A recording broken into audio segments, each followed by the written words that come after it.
Hey guys, today I'm doing a video on lower back pain and possible ways that we can resolve it. So before we start, anything to do with low back pain, please get it checked out by your doctor or your physician or physio, especially after a trauma. If it's been a kind of sudden onset, but any back pain, you're better being safe than sorry and just getting it checked out. You can't ever rule out things like prolapse discs and stuff like that, so please get checked out and don't use this video as a diagnosis. It's just to help kind of ongoing chronic pain, and especially something you've already had checked out, and it is purely a muscular imbalance. So I'm going to talk about what kind of causes low back pain normally. So most of the time it's usually an imbalance or a postural issue or a repetitive thing at work. So if you're noticing it after work, after specific activities, maybe hill walking or standing for long periods, sitting for long periods, or if you notice it after sleep, you can pretty much put it down to an activity in your day that's making the muscles imbalanced. So what we usually talk about is an anterior tilt. So an anterior tilt just means that your pelvis is tilting forwards. So that's when the hip bones are tilting forwards and your bum is sticking out. You can see that kind of curvature in your back. So it could mean you're standing with a curvature like that, but it could also mean if your hips are drifting forwards and you have a bit of a slouch going in as well. It's hard to tell, but my back is actually still arched. It's not completely neutral. So most of the time it's an anterior tilt. So this gets called things like iliopsoas syndrome. So that is when the iliopsoas group or your hip flexor group is quite tight. Your hip flexor, a lot of people think is a muscle. It's actually a group of a few muscles. Usually if it's tight and causing lower back pain, it's your major psoas and your iliacus. You can look them up. They start to tighten up, and as they tighten up, the tailbone lifts, the low back piriformis muscles get really tight, and what happens is the gluteus maximus gets weak, and so does the lower abs, the rectus abdominis and transverse abdominis get weaker, and we end up with this imbalance of weak, tight, if that makes sense. So the first thing I look to do if someone comes in and says they have low back pain, and right away I can see the posture, or I can hear from their consultation that they sit for long periods, stand for long periods, or wake up with that pain after sleeping, that's when I start to know, right, we would need to change, first of all, we need to change their daily activities in any way that we can. We need to get onto some self-massage and looking after that muscle and seeing if we can wiggle out any of the knots or trigger points in the muscle. But we also need to stretch the muscles that have tightened too much and strengthen the muscles that have become weak. So this is actually going to be a three-part video. This first one is a bit of an explanation and a little bit of a here's things that might be causing it during your day, and here's things you can do to avoid it, and a little bit of self-massage as well. So the first thing I want to talk about is if you're standing for long periods, what will happen is your hips will drift forward into your feet. Shoulders might be forward. Your body basically finds the path of least resistance, which means the easiest way of doing something. So it starts to relax muscles that can't be bothered holding, especially if your cores become weaker, you start to sink into your joints instead of lifting up and lengthening. So you might be here at work and the hips have drifted forwards. So one of the easiest things you can do, bring your weight back onto your heels. If you start to fall over a little bit, it's because the hips are forward and the chest is back.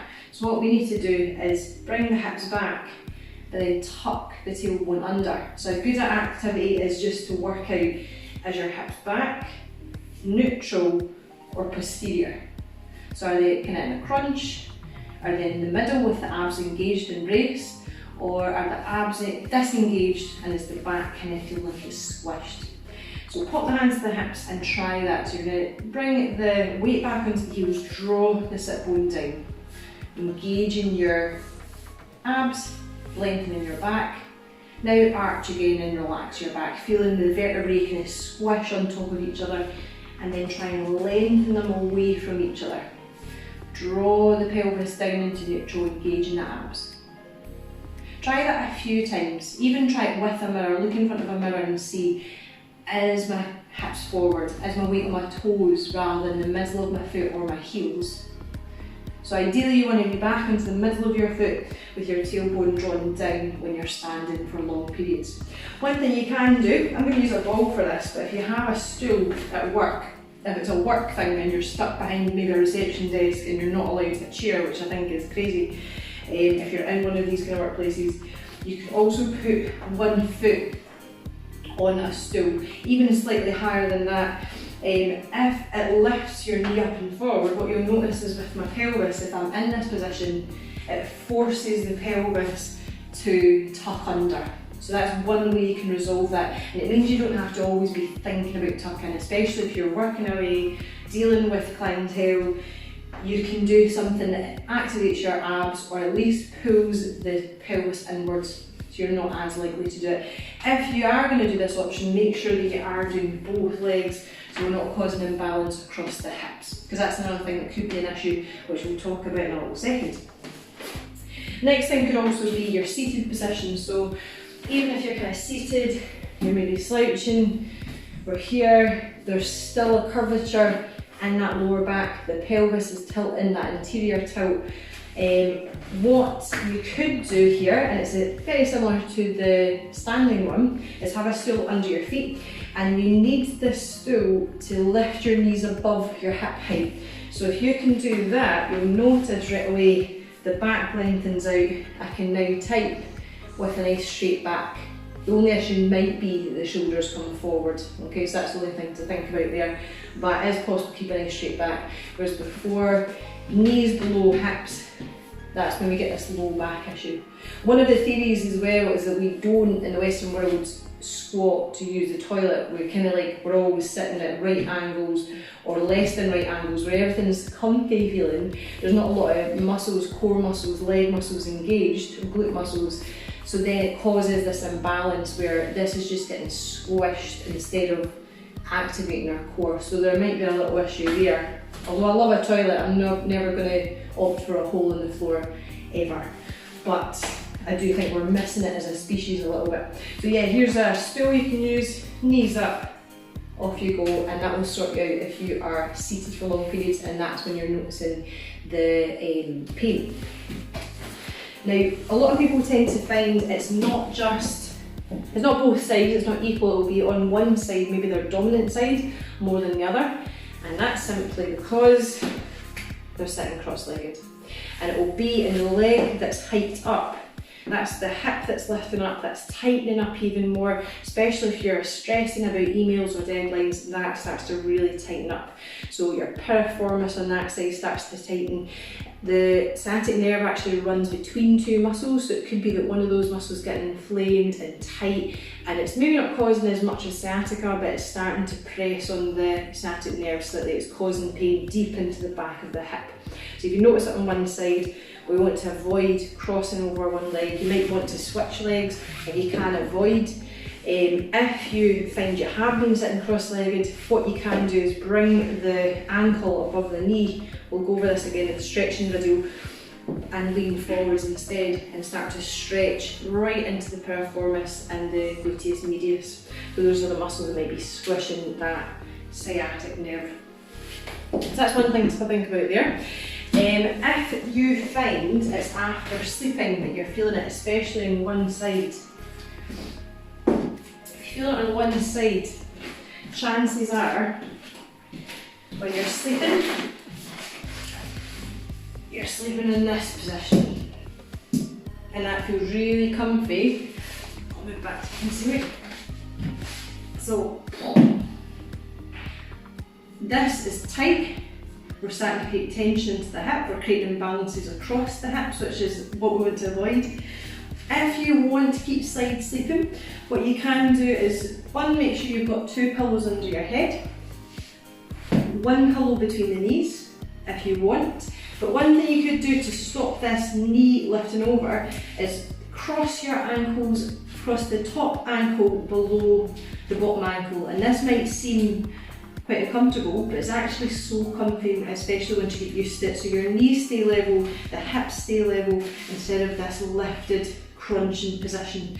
So I had really bad lower back pain, and especially in my right hip. It was more like the SI joint, it wasn't nice at all. And this is one of the things I think really helps. It might seem a bit silly, or why don't I change my sleeping position? If this is painful, it'll be worth changing your everyday habits to make sure you can avoid it. So this is the one that I like: foot underneath, tuck under, knees are lined up, and you can still keep your side sleeping position. If you find you are sleeping on your back, and after you wake up you're equally feeling the pain across both sides, you're going to prop a wee pillow underneath the knees and just one pillow underneath the head, so we're not lifting the head too high. So that's a really nice way as well. And just making sure before you fall asleep you're tucking the hips under, getting a nice length throughout the back. So those are some kind of postural things you could start to work on. I'd love to hear from you if there's been something you've been like, I've got lower back pain, or I've got it off to one side, and that is something that I do every day. So that'd be an interesting one to see. In the stretching video, I'm going to go over a couple of other reasons you might find it as well. So it could be things like toe flexibility as well. So I'll go over that when we do our toe stretches, because there's a few other kind of either reasons you'd have back pains or just things adding to the overall imbalance. So a lot of the times when someone comes in with low back pain, I tend to treat all of the muscles that could be a culprit, especially if they're showing those muscles they tend to get a dysfunction together anyway. So it's good just to treat it all and see what sticks. So self-massage. Easiest way, and the way that will probably get you doing it more, is against the wall.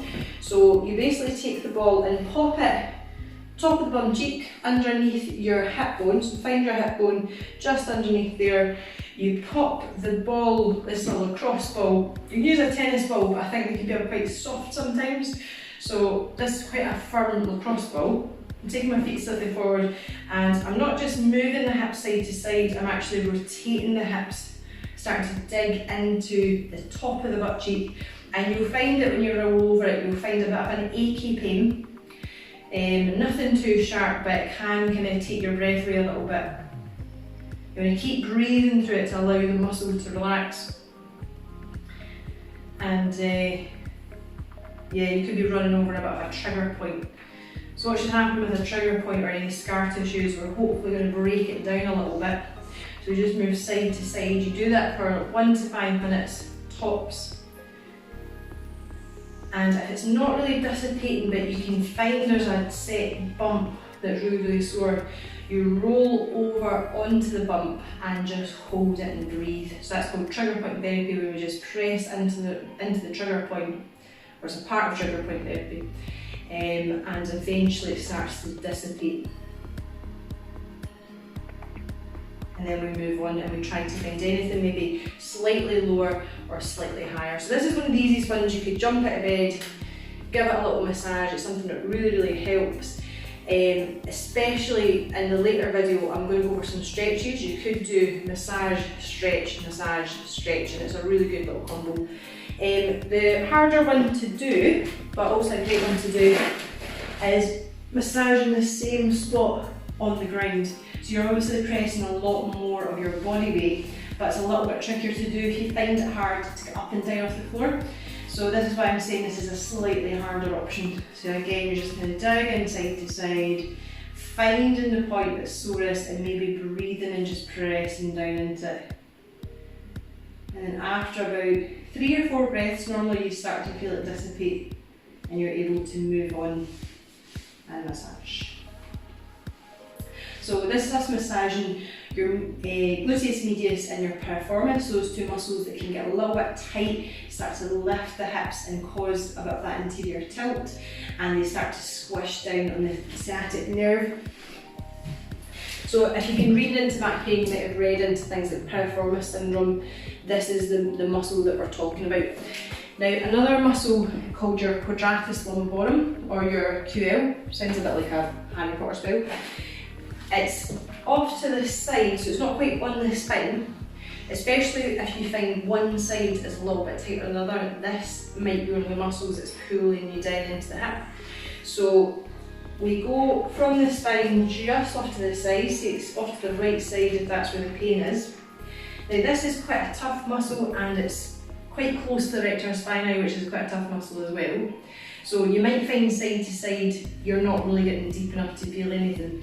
So what I tend to do is say to people, make sure you're not as high as your rib cage as well, but you're going to come right around onto the side, onto the really soft part of your waist, and then apply a bit more pressure as you come back in, and you'll catch the QL on the way back in.